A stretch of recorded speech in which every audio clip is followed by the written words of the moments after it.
주님께서 여러분과 함께 요한이 전한 거룩한 복음입니다. 그때 예수님께서 제자들에게 말씀하셨다. 누구든지 나를 사랑하면 내 말을 지킬 것이다. 그러면 내 아버지께서 그를 사랑하시고 우리가 그에게 가서 그와 함께 살 것이다. 그러나 나를 사랑하지 않는 사람은 내 말을 지키지 않는다. 너희가 듣는 말은 내 말이 아니라 나를 보내신 아버지의 말씀이다. 나는 너희와 함께 있는 동안에 이것들을 이야기하였다. 보호자, 곧 아버지께서 내 이름으로 보내실 성령께서 너희에게 모든 것을 가르치시고 내가 너희에게 말한 모든 것을 기억하게 해 주실 것이다. 나는 너희에게 평화를 남기고 간다. 내 평화를 너희에게 준다. 내가 주는 평화는 세상이 주는 평화와 같지 않다. 너희 마음이 산란해지는 일도 겁을 내는 일도 없도록 하여라. 나는 갔다가 너희에게 돌아온다고 한 내 말을 너희는 들었다. 너희가 나를 사랑한다면 내가 아버지께 가는 것을 기뻐할 것이다. 아버지께서 나보다 위대하신 분이시기 때문이다. 나는 일이 일어나기 전에 너희에게 미리 말하였다. 일이 일어날 때 너희가 믿게 하려는 것이다. 주님의 말씀입니다. 그리스도님 찬미합니다. 오늘 예수님께서 지금 우리가 이렇게 저렇게 좀 불확실성 속에서 살아가는데 성령께서 오시면 빛을 비춰주시고 어디로 가야 할지 모든 것을 명확하게 밝혀주실 것이다 라고 말씀하세요. 그렇게 성령께서 모든 것을 밝혀주시고 성령의 인도를 따라갈 때 평화가 충만할 것이다. 내가 너에게 평화를 준다. 그 평화는 성령을 따라 사는 사람에게 오는 평화는 세상이 주는 평화와는 다르다. 참 평화, 영원한 생명의 나라에서 누릴 수 있는 평화를 이 세상에서도 맛보게 될 것이다. 그 평화를 우리가 얻어야 하고 그렇게 성령께서 우리를 인도하시도록 우리가 성령을 초대해야 합니다. 어떻게 초대할 것인가? 오늘 제1독서에 보면요, 제자들이 예수님 부활을 체험하고 성령을 받고 세상에 나가서 복음을 선포했습니다. 많은 사람들이 이제 교회 안으로 들어오는데 이때 교회 안에는 다 유대인들이었고 할례를 받은 사람들이었어요. 그래서 이제 들어오는 사람 중에 유대인도 있고 이방인도 있는데 이방인들은 교회에 들어오려면 할례를 받아야 합니다. 그런데 한쪽에서는 야, 할례는 유대인들이나 받는 거지 왜 이방인들에게도 할례에 멍에를 씌우냐 해가지고 격렬하게 논쟁이 일어났습니다. 그러면 이 문제를 어떻게 할 것인가? 자, 그럼 교회 각 원로들은 다 모이십시오. 그래가지고 예루살렘에서 사도들과 모든 원로들이 다 함께 모였습니다. 그래서 이제 토론을 하는데 격렬합니다. 할례를 받을 필요가 없다. 할례를 받아야 한다. 늘 이렇게 격렬한 논쟁이 이루어지죠. 그래서 이제 격렬하게 논쟁을 하고 자, 그러면 잠깐 1시간 동안 쉬면서 우리 각자 기도 좀 해봅시다. 기도하는 거예요. 기도하고 이제 기도가 끝나면 또 한 자리에 모여서 또 격렬하게 논쟁을 하고 그러다가 또 잠깐 쉬어서 기도하고 이렇게 하기를 반복합니다. 이렇게 하기를 반복하는데 기도할 때마다 조금씩 처음에는 50대 50 팽팽했는데 기도를 하고 나면 조금 할례를 받을 필요가 없다는 쪽에 사람들이 조금 더 늘어나는 거예요. 점점 늘어나고 50%였던 것이 60%, 70%, 80%가 되자 베드로 사도가 일어납니다. 여러분, 제 경험을 말씀드리겠습니다. 내가 고르넬료라는 이방인 집에 들어가서 복음을 선포하는데 복음을 선포할 때 성령이 그 이방인들에게 내리는 거예요. 깜짝 놀랐습니다, 베드로도. 그래서 나는 하느님께서 그들에게 성령을 부어주시었기에 내가 그들에게 세례를 주었습니다. 하느님께서 이방인들을 아무 조건 없이 당신 자녀로 받아들이는데 우리가 무엇이라고 그들에게 조건을 붙이겠습니까? 이렇게 한마디 했어요. 그랬더니 나머지 반대하던 20% 사람도 맞는 말씀입니다. 그래서 전체가 다 그 말에 공감하고 전원일치 박수로 만장일치로 통과시켰다. 그래서 이제 앞으로 이방인들은 교회에 들어올 때 더 이상 할례를 받을 필요가 없다는 결론을 예루살렘 첫 번째 사도회의에서 내립니다. 이런 결론을 발표할 때, 여러분 발표할 때 이제 교회 원로들이 모여서 결정을 내린 거잖아요. 그러면 우리의 결정은 이렇습니다, 이렇게 이야기해야 하는데 오늘 성서에는 어떻게 표현되어 있냐면, 자, 발표하겠습니다. 성령과 우리의 결정은 다음과 같습니다. 이렇게 얘기를 하는 거예요. 앞자리에 성령의 결정이라고, 우리가 투표해서 난 결정을 성령의 결정이라고 이렇게 선포하는 거예요. 왜 이게 성령의 결정이죠? 기도하며 식별했으니까. 기도하며 결정했기에 이것이 우리의 결정이 아니고 성령의 결정이다. 기도 없이 그냥 인간적인 경험과 생각과 상식만 가지고 결정했다면 우리의 결정입니다. 그러나 기도하면서 결정했다면 이것은 성령의 결정이다. 왜냐하면 기도하면서 결정했다면 결정의 주도권을 성령께 넘겨드렸기 때문입니다.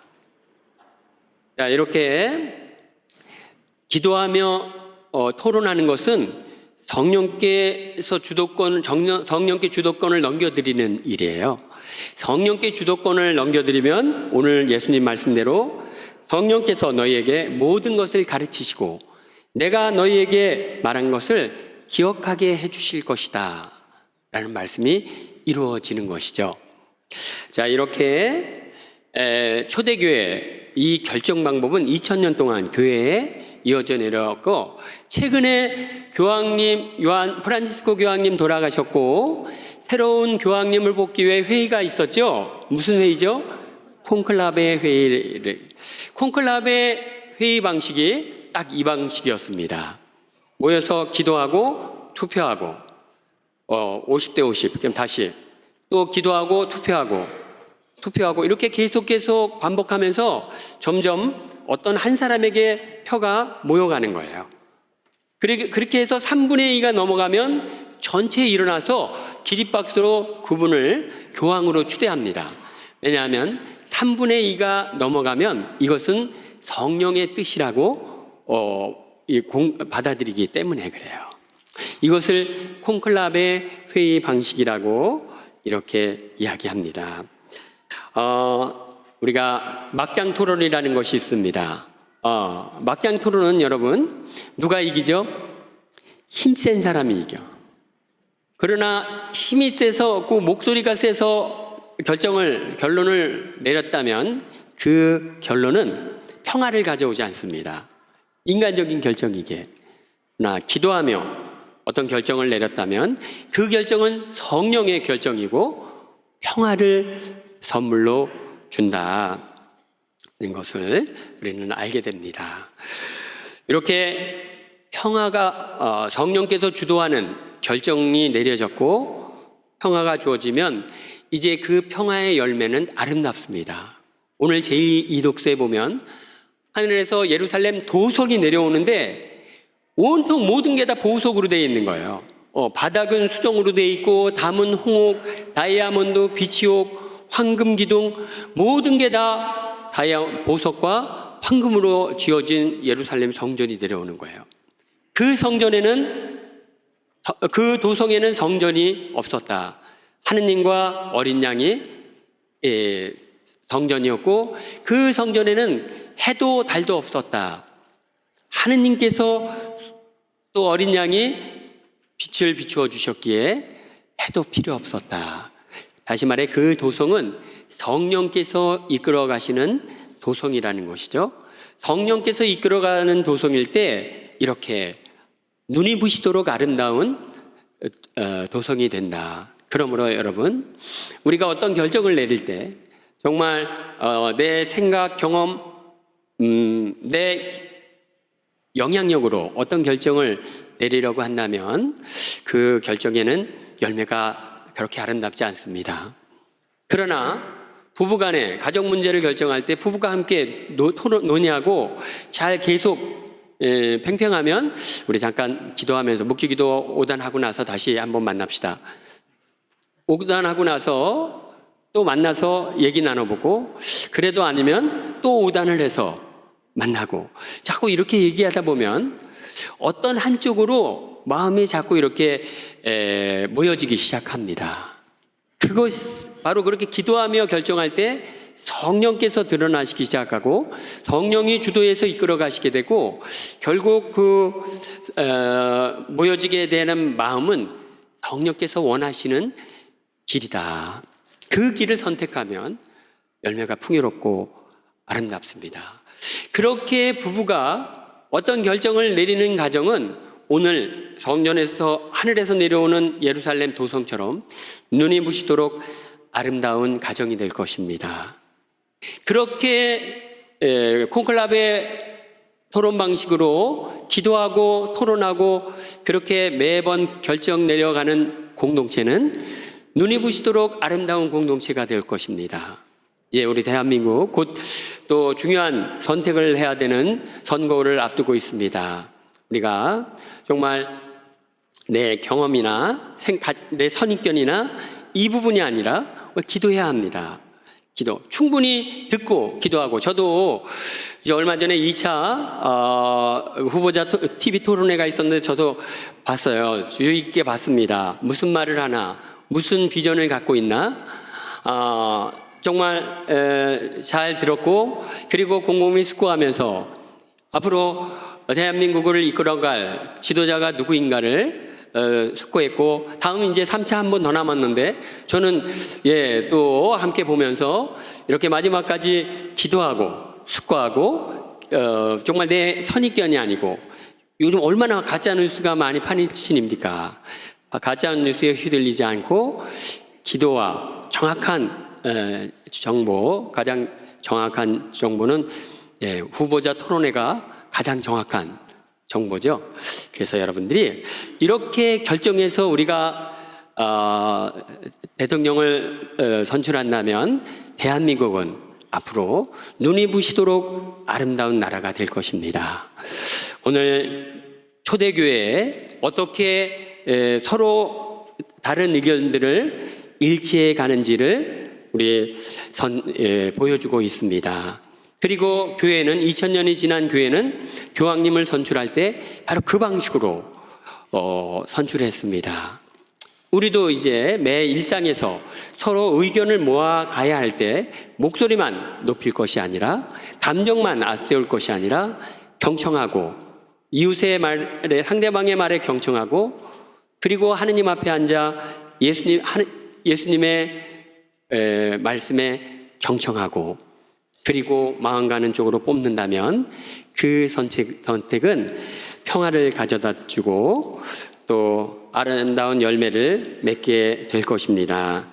여러분, 끝장 토론, 힘 있는 사람들의 목소리에 따라 결정되지만 결국 열매는 없습니다. 콘클라베 방식의 토론, 그것은 성령께 주도권을 내어드리는 방식이고 결국에는 멋진 열매를 맺게 될 것입니다. 이번 선거가 기도하며 투표하고, 그래서 대한민국을 아름답게 만들 새로운 지도자를 뽑는 축복의 자리가 되도록 합시다. 아멘.